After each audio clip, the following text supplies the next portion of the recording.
Aleluia. Amém, irmãos? Amém. Glória a Deus. Segundo Reis, capítulo 5. Vamos ler do verso 1 ao 14, que fala sobre a cura da lepra de Naamã. Nesse culto onde nós estaremos ceando, onde estaremos celebrando a ceia do Senhor. Deixa eu ler esse texto com você. Eu vou ler na NVI. E esse texto diz assim, segundo Reis, capítulo 5, a partir do verso 1. Naamã, comandante do exército do rei da Síria, era muito respeitado e honrado pelo seu senhor, pois, por meio dele, o Senhor dera vitória à Síria. Mas esse grande guerreiro ficou leproso. Ora, tropas da Síria haviam atacado Israel e levado cativa uma menina que passou a servir a mulher de Naamã. Um dia, ela disse à sua senhora, trabalhando, ela disse para sua senhora, se o meu senhor procurasse o profeta que está em Samaria, ele o curaria da lepra. Naamã foi contar ao seu senhor, que era o rei, o que a menina israelita dissera. Perdão, queridos. O rei da Síria respondeu, vá, eu darei uma carta que você entregará ao rei de Israel. Então Naamã partiu, levando consigo 350 quilos de prata, 72 quilos de ouro e 10 mudas de roupas finas.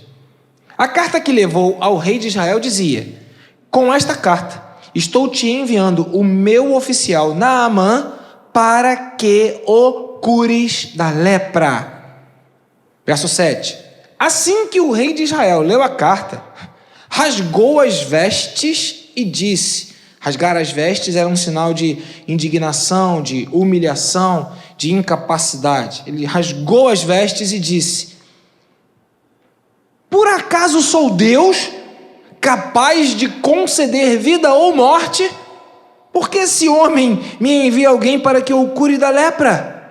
Vejam, aí subentende que ele falou com outras pessoas lá do seu palácio, né? O rei de Israel. Vejam como ele procura um motivo para se desentender comigo. Quando Eliseu, o homem de Deus, soube que o rei de Israel havia rasgado suas vestes, mandou-lhe esta mensagem, por que rasgaste tuas vestes? Envia o homem a mim e ele saberá que há profeta em Israel.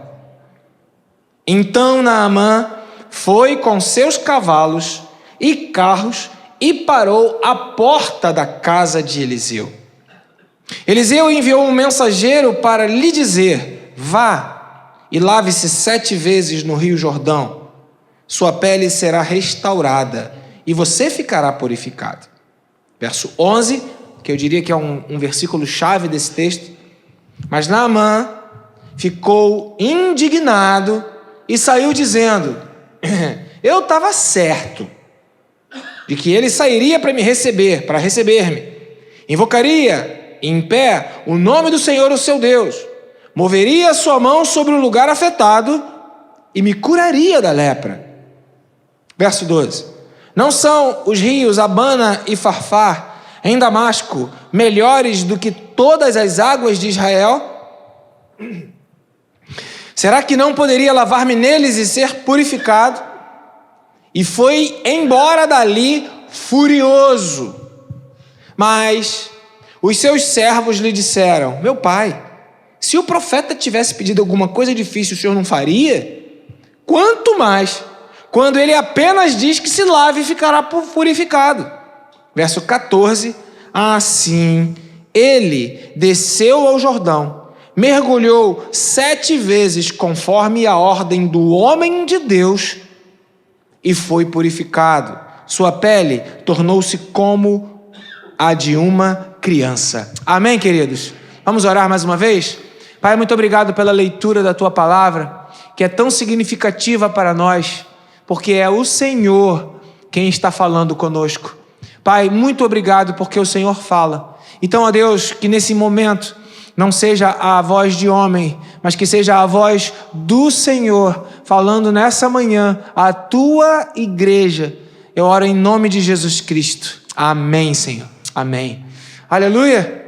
Amém, queridos? A história de Naamã, muitos já conhecem, mas o que está por trás dessa história é a quebra de uma perspectiva que Naamã estava certo. É a quebra de conceitos de como as coisas funcionam. Nós, sem perceber, ao longo da nossa vida, vamos estabelecendo como que as coisas têm que ser, como que as coisas têm que ser, como que as coisas têm que funcionar, como que as coisas são. Ao longo da nossa história, a gente vai fazendo uma construção mental que às vezes é consciente ou às vezes é inconsciente de como que as coisas são na nossa vida. Eu não sei se você é solteiro ou é casado, mas sendo você solteiro ou casado, você sempre imaginou o casamento de um jeito. Que jeito? Um jeito. E aí quando você chega nele e vê que não é do teu jeito, isso acaba trazendo algum desconforto, às vezes crise, às vezes algum problema. Você vai na igreja e imagina a igreja de um jeito. E quando você chega na igreja e a igreja não é daquele jeito que você imagina, você fica desconfortável, as coisas não são do jeito que você imaginou. Então a questão que nós entendemos a partir da leitura desse texto é que nós precisamos aprender a aprender, porque senão vamos ficar indignados com o jeito que Deus faz as coisas. Olha o movimento louco. Olha que coisa incrível.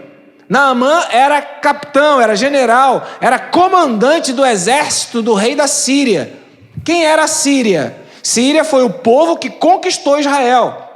Então, repete assim comigo: o inimigo. Naamã, o repetiu também, mas não precisava. É só a minha parte. O Naamã, ele era o must dos musts do inimigo. Ele era o top de linha do inimigo. Ele foi o cara, diz o texto, pelo qual o rei da Síria teve a vitória. A vitória do rei da Síria foi sobre quem, irmãos? Sobre Israel. Tá até tocando aí o som dos céus. A Noêmia está fingindo que não é o telefone dela, mas sem querer, querendo, eu disse que era o telefone da Noêmia, né, minha irmã querida? Te amo. Naamã era o comandante do inimigo. Ele havia sido uma ferramenta ou um instrumento para a derrota de Israel.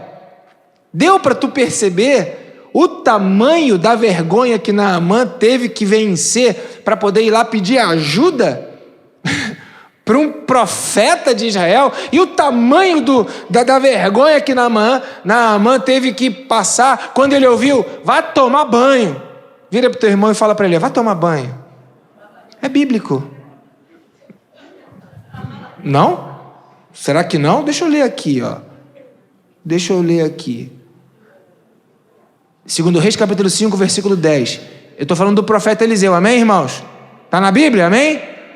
Eliseu enviou um mensageiro para lhe dizer: vá e se lave, vai tomar banho no Rio Jordão, amém? Então vira para o teu irmão: vai tomar banho, irmão. Você seja profeta na vida do seu irmão. Às vezes a gente lê a Bíblia, de um jeito tão romântico. Já pensou o inimigo, que foi o camarada pelo qual teve a vitória da Síria, agora ele vai ouvir do derrotado, do conquistado, a seguinte expressão: vai tomar banho. O que esse cara teve que passar dentro dele para ele receber a bênção do Senhor? Então veja, o que esse texto tem a ver com a ceia? Tudo a ver. Porque qual é o cerne do movimento que aconteceu na vida de Naamã? O arrependimento. Ele teve que se arrepender de tudo aquilo que ele achava do jeito que ele era, ou do jeito que tinha que ser. Ele era muito respeitado, 2 Reis capítulo 5, versículo 1, muito respeitado, ele era muito honrado, ele era um comandante do exército. Mas tinha um problema. Ele era muito respeitado, ele era muito honrado, mas tinha um problema. Imagina o tamanho do desespero desse camarada, muito respeitado, muito honrado, mas com um problema. E ele agora teve que voltar atrás de todo esse respeito, voltar atrás de toda essa honra, voltar atrás de toda essa condição que havia sido colocada sobre a vida dele de chefe, de comandante, de general, de homem com carta, de homem com quilos de ouro e com roupas finas. E ele agora ouve do profeta: vai tomar banho. Sabe, queridos, eu não sei o que você espera ouvir da palavra do Senhor essa manhã, mas eu acredito que se enquanto pastor eu digo para você: irmão, vai tomar banho. Acho que semana que vem, hoje à noite, não vai ter mais ninguém aqui na igreja, né? As coisas loucas de Deus que estão na Bíblia, a gente não consegue compreender. Viu como a gente se torna religioso? A gente quer ouvir as coisas boas, da igreja, quer ouvir as coisas boas do profeta, quer ouvir as coisas boas do pregador. Imagina se tu tá cheio de problema na tua vida. Imagina se tu tá cheio de conta para pagar, doente, com crise no teu casamento, com problema na tua família, cheio de coisa importunando a sua mente, e aí você chega e aí ouve da voz do pastor: olha, vai tomar banho, vai embora, vaza, se vira. O que você faz diante disso? Você entende que foi exatamente essa situação que aconteceu com Naamã, que tinha um problema, que era leproso, e que precisou voltar atrás de toda aquela construção. Por que ele ficou indignado? Por que ele ficou furioso? Porque ele estava certo que ia ser diferente. Porque ele se considerava, porque ele via a consideração de outras pessoas, porque ele tinha um entendimento a respeito da sua importância muito grande. E de repente, ele agora é chamado por Deus para tomar banho. Aí ele fala: poxa, toma banho. Alguém já tomou banho em rio sujo? Quem nunca tomou banho em rio aqui, levante a mão. Geração YZ não tomou. Não, só no interior. Renata nunca tomou banho em rio? Engraçado, eu tenho na minha imaginação santa a ideia de que um dia você morou na cidade do interior e de que lá passava um rio, você tinha uma casinha perto e você ia com as crianças tomar um banho. Não. Eu já tomei banho em rio. Quem já tomou banho em rio sujo? Quem já bebeu a água do rio sujo?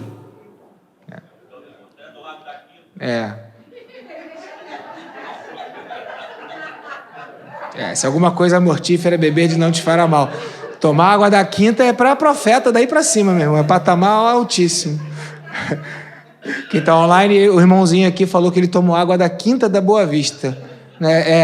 Aquela água que aquelas crianças ficam nadando ali, brincando no pedalinho ali, top. Foi desse rio aí que Naamã recebeu a ordem: vai tomar banho nele. Imagina, tu tá aqui na igreja, veio pro culto cheio de problema, aí chega aqui o pastor fala: vai lá na quinta e bebe uma água daquela lá.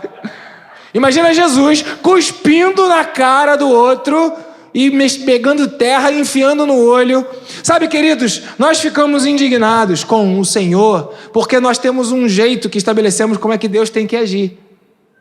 A gente, ao longo da nossa caminhada de fé, a gente cria uma maneira, uma forma, um movimento de como Deus tem que fazer. E quando Deus faz diferente, ou quando as coisas não são do jeito que a gente imagina que deveriam ser, aí a gente fica indignado. Essa semana, eu confesso aos irmãos que eu tive medo. Por quê? Porque a gente vai ouvindo as notícias, vai ouvindo as colocações das coisas que vão acontecendo, e a gente pensa: olha, isso poderia estar acontecendo comigo.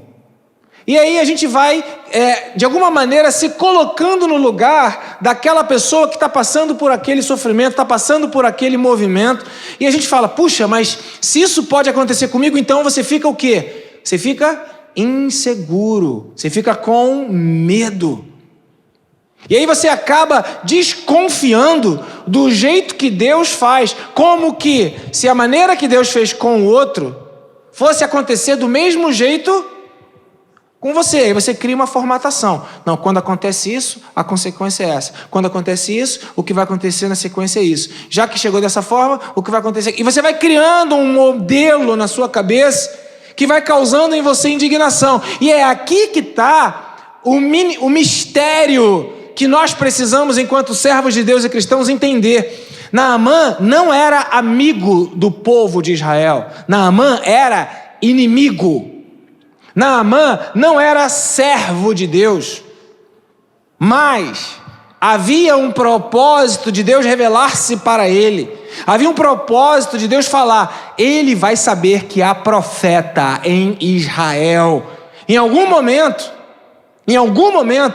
o rei da Síria precisou crer em Deus. Porque ele escreveu uma carta para o rei de Israel dizendo: olha, cura o meu comandante. Um rei dando uma ordem para outro rei. Mas ele só deu essa ordem porque ele acreditou que o rei de Israel fosse capaz de fazer. Houve fé.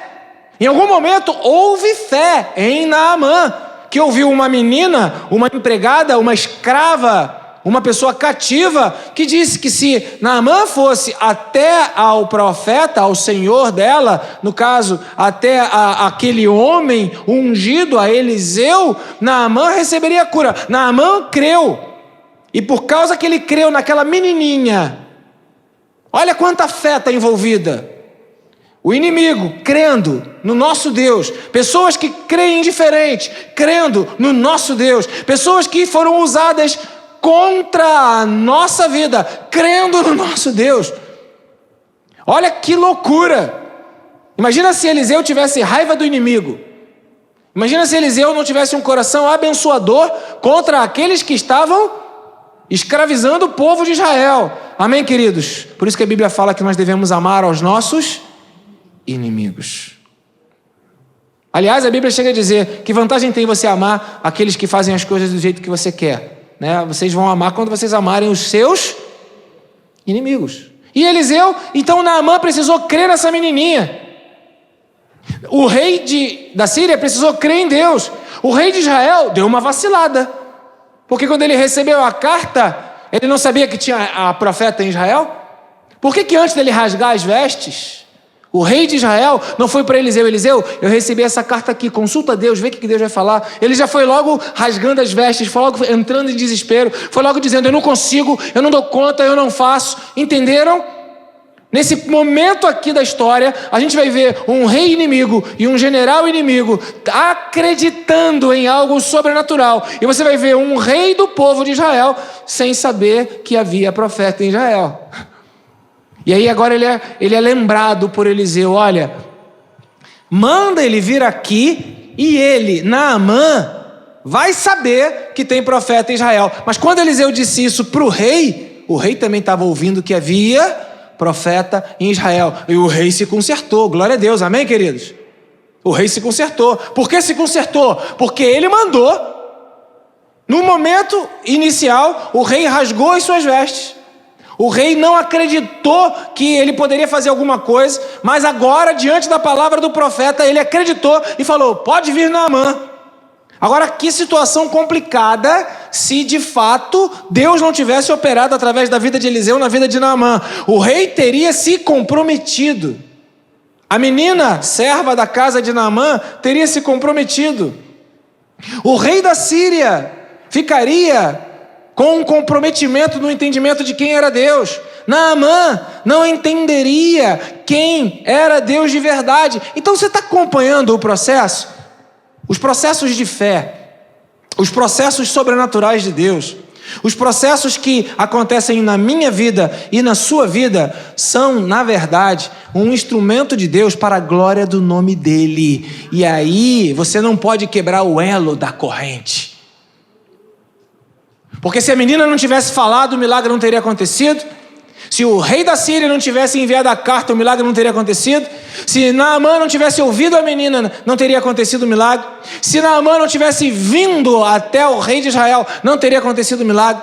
Se o profeta de Israel não tivesse falado com o rei, manda ele vir, não tinha acontecido o milagre.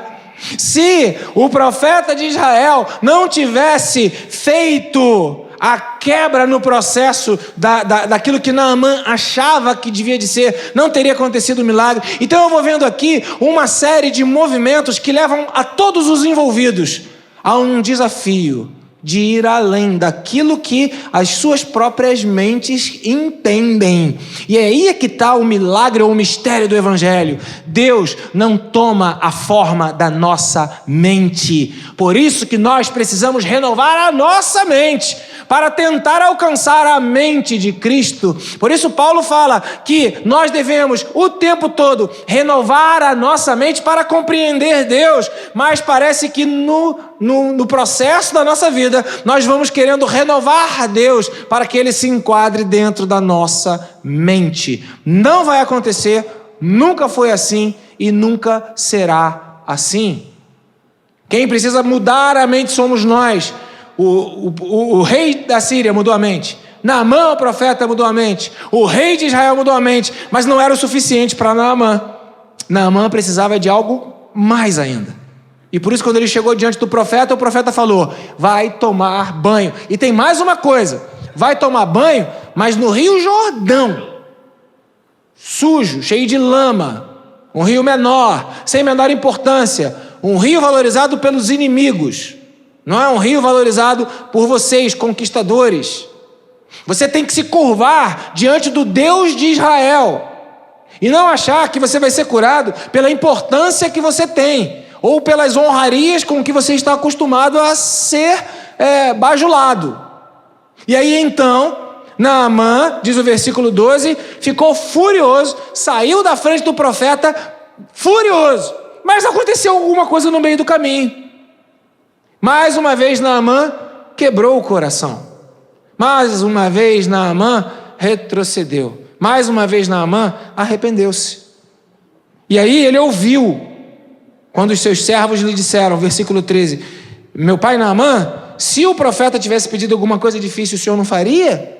Quanto mais, quando ele apenas diz que se lave e será purificado. O texto aqui não fala quanto tempo demorou esse processo. O texto aqui não fala que foi no mesmo dia, porque a gente lê aqui o texto, parece que uma coisa aconteceu atrás da outra, né? Parece que tudo aconteceu assim imediatamente, numa história linear, mas não. Para Naamã ouvir a voz de uma menina que trabalhava na casa dele, a lepra de Naamã deve ter ficado muito avançada, ele deve ter ficado desesperado.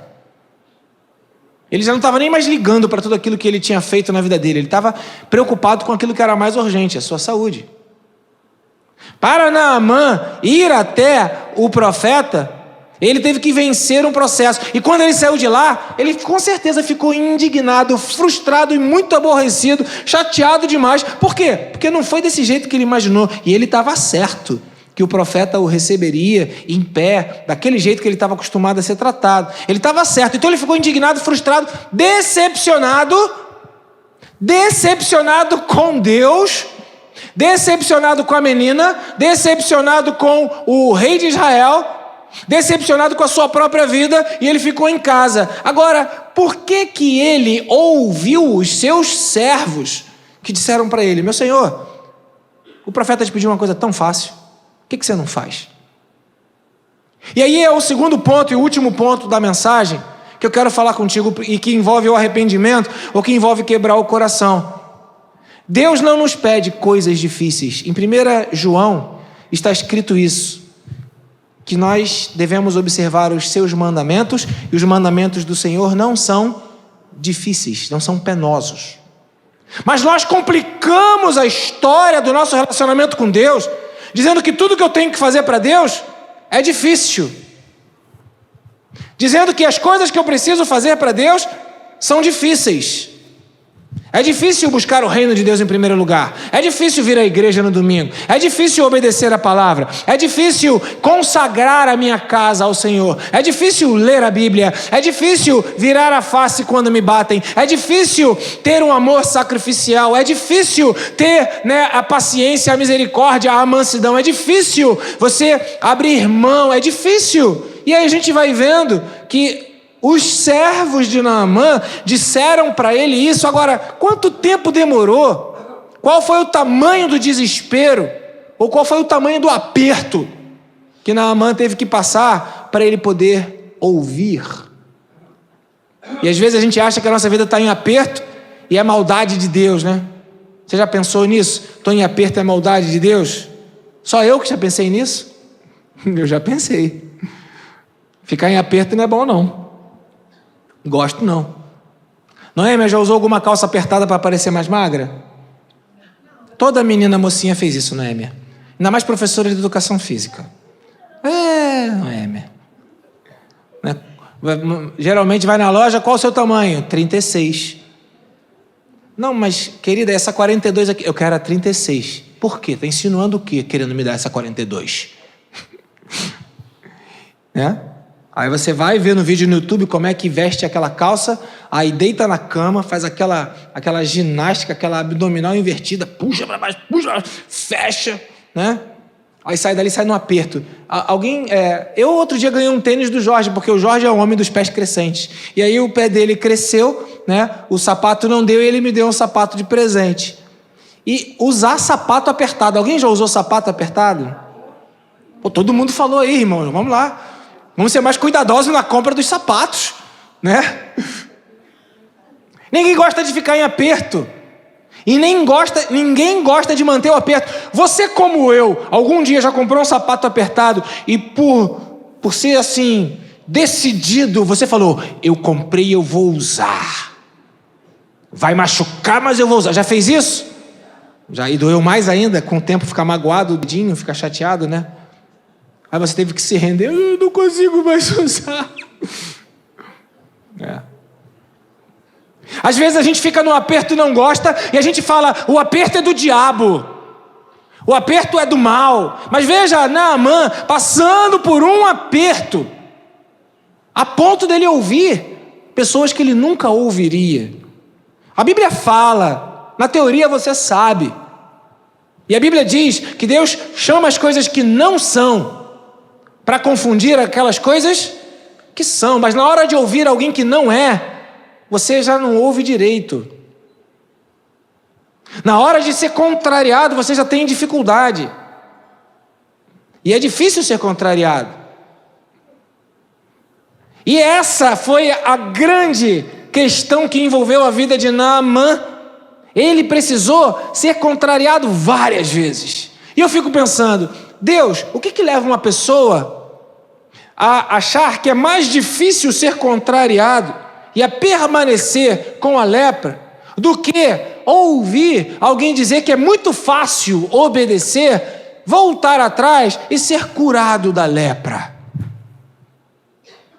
E aí a gente vai dificultando o nosso relacionamento com Deus, criando dificuldades onde elas não existem, criando obstáculos intransponíveis onde não existem. Aí Deus dá o aperto. Aí às vezes o aperto que a gente está vivendo, ele não é do inimigo, não é do mal, não é de Satanás, não é de alguém para te destruir, é só para você ouvir, é só para você aprender a ouvir, porque de repente você acha que está abafando, mas não está. De repente você acha que está fazendo tudo direitinho, mas não está. De repente você acha que o profeta vai fazer de um jeito contigo, mas não vai do teu jeito. De repente você acha, né, isso acontece muito com gente jovem, né? Vitão? Não, é o Vitor. Esse aqui é o símbolo do Vitor. Esse é o símbolo do Vitor. 16 anos, né? 15. Vou crescer, vou fazer a prova, vou passar no concurso, vou viajar o mundo, vou trabalhar na NASA, vou para o Instituto Tecnológico da Aeronáutica, depois eu vou trabalhar em Massachusetts. Cadê o Alberto para me ajudar aqui no Massachusetts? Vou trabalhar na NASA, vou viajar para a Lua, vou criar o foguete que vai dar 3 trampolins antes de pousar, e você vai imaginando a tua vida assim. Vou ter 4 filhos, 5 filhos. O Wilson, quando casou, pensava em ter meia dúzia. Até agora, nada. Tu vigia, tá, cuscuz? Tu vigia. E a gente vai fazendo planos e vai projetando situações, e é exatamente isso que o texto fala. Eu não pensei que fosse ser assim. Eu não pensei que fosse acontecer isso comigo. Eu não pensei que a minha vida fosse demorar tão pouco, eu fosse morrer tão cedo. Eu não pensei que eu fosse ter um problema tão grave no casamento. Eu não pensei que eu fosse ter um desemprego. Eu não pensei que eu fosse, viver essa história. Eu não pensei que eu fosse passar por essa situação. E é exatamente aí que entra o voltar atrás, que eu estou conectando ao arrependimento, para que você entenda que os mandamentos do Senhor não são difíceis para você. E você só vai ver a glória de Deus se você tiver a capacidade de, em aliança com Deus, construir a sua casa ou a sua vida sobre a rocha que é a palavra do Senhor. Naamã venceu. E aí, para encerrar, eu quero chamar os irmãos que vão ministrar a ceia para se preparar para a ceia do Senhor. Podem se preparando. O que Naamã fez? Naamã voltou atrás. Quais os motivos? Foi o desespero? Foi a lepra? Foi porque não tinha mais alternativa? Não faz muita diferença. O que faz a diferença aqui é que ele desceu ao Rio Jordão, fez o que o profeta disse que tinha que fazer, fez aquilo que ele tinha ouvido, e ele recebeu a bênção dele. E por que eu falei aqui que às vezes a gente lê o texto e pensa que o texto aconteceu uma coisa atrás da outra, mas pode ter passado um tempo. Pode ter passado um tempo que Naamã ficou leproso. Pode ter passado um tempo que Israel havia sido atacado pela Síria. Pode ter passado um tempo que essa menina trabalhou na casa de Naamã, viu aquela situação e só depois de um tempo ela teve coragem de falar sobre a possibilidade de Naamã ser curado pelo profeta.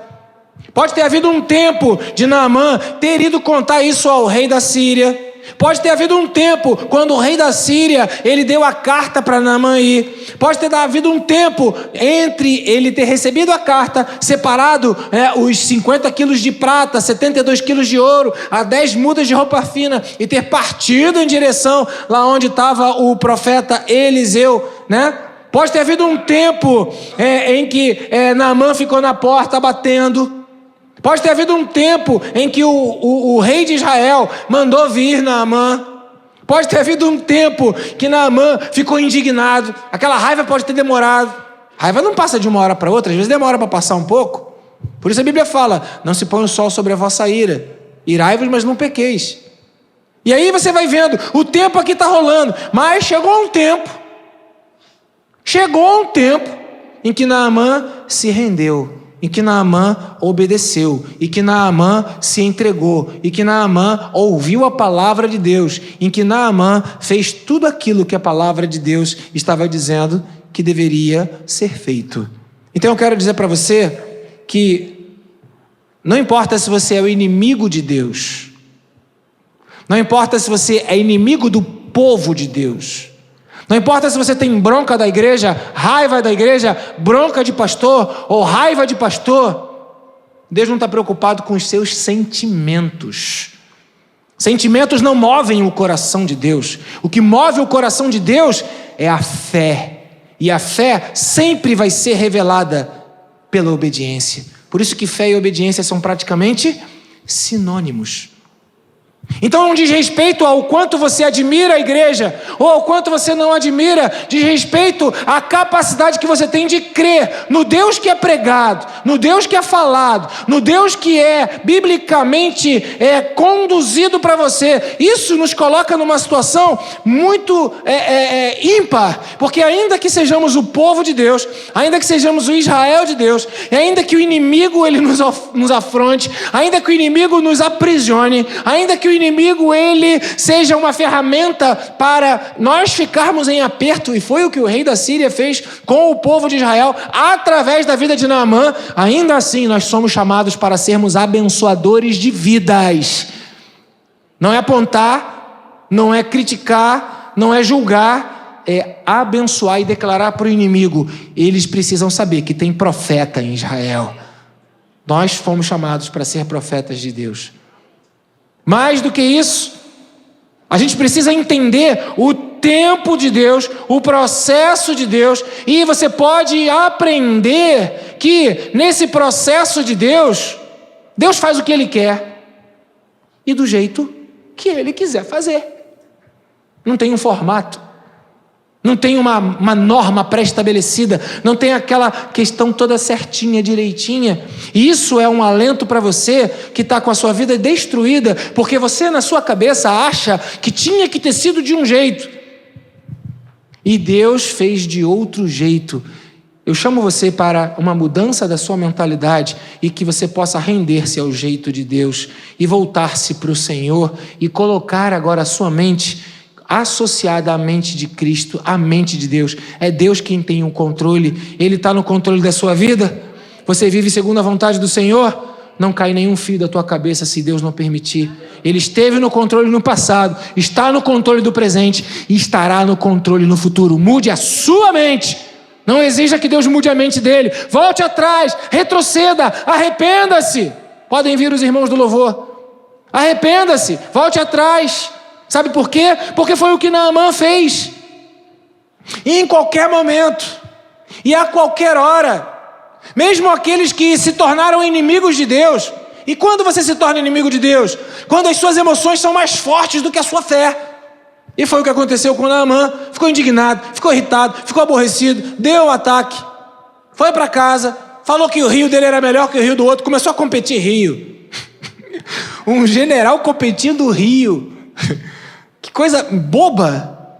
Não, Abana e Farfar é melhor do que o Rio Jordão. Eu sou melhor do que o profeta. O meu povo é melhor do que o povo de Israel. Eu sou melhor do que tudo. Esse cara pior. Então veja, a gente precisa entender que Deus fala por aqueles que são, abre aspas, piores, fecha aspas. Por isso que o evangelho nunca foi preconceituoso, porque ele sempre pregou que você deve ouvir dos diferentes aquilo que Deus quer falar contigo. Deus usou uma mula. Deus pode usar quem Ele quiser.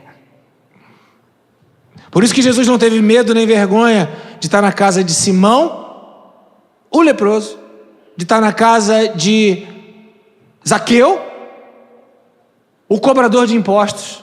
Não teve medo de chamar Mateus, outro coletor de impostos, para andar com ele, de chamar um cara grosso que não sei o que, chamado Pedro, que dizia que amava, mas não amava, no final tu me ama, tu me ama, tu me ama. E Pedro ficou na crise. Jesus não tem medo de chamar pessoas diferentes.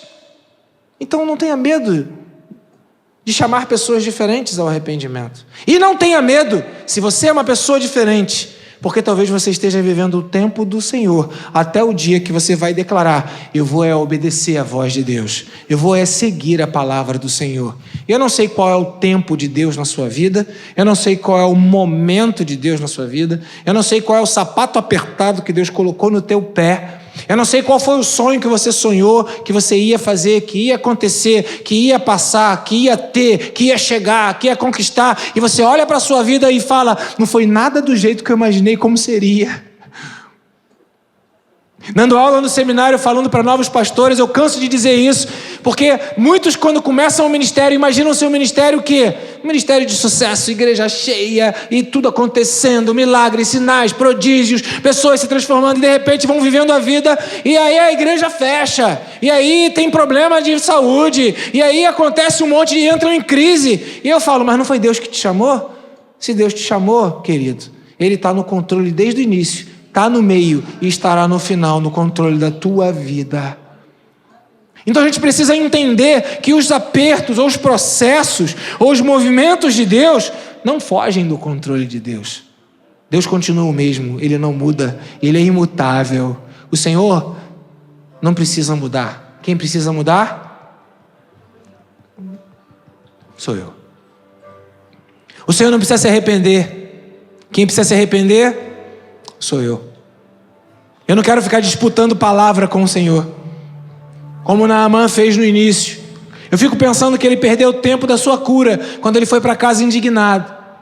E fico agradecendo a Deus, porque chegou uma hora que ele se rendeu, e ele fez o que Deus, o tempo todo, disse que ele deveria ter feito.